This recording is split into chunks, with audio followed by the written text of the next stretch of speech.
আসসালামু আলাইকুম। আজকে দেখাবো কিভাবে জন্ম নিবন্ধন ভালো করা যায়। একটা নরমাল থেকে ক্রপ করে নিলাম। এন্টার হিট করব। একটু জুম করে নিব।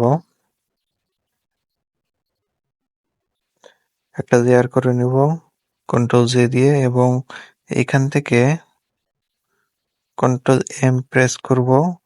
করে এই কোণারটা দিয়ে এখানে যেখানে কালো আছে এই অংশটাই করে ওকে দেব। এরপর এখান থেকে স্ক্রিন করে দিতে হবে। নরমাল থেকে স্ক্রিন করে দিতে হবে। এরপর এখানকার কাজ শেষ। এরপর আমরা কন্ট্রোল এল বাটন প্রেস করব।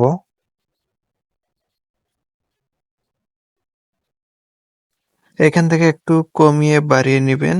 দেখবেন যে অটোমেটিক আপনার মনের মতো করে নিবেন। দেখবেন যে লেখাগুলো সুস্পষ্ট এবং ভালো হয়ে গেছে। থ্যাংক ইউ বন্ধুরা। ফটোশপের মাঝে এইভাবে সঠিক নিয়মে জন্মের নিবন্ধন এবং যা কিছু পারেন ভালো করতে পারেন। দুইটা দিয়ে এক করার জন্য কন্ট্রোল ই বাটন প্রেস করবেন। হয়ে গেছে।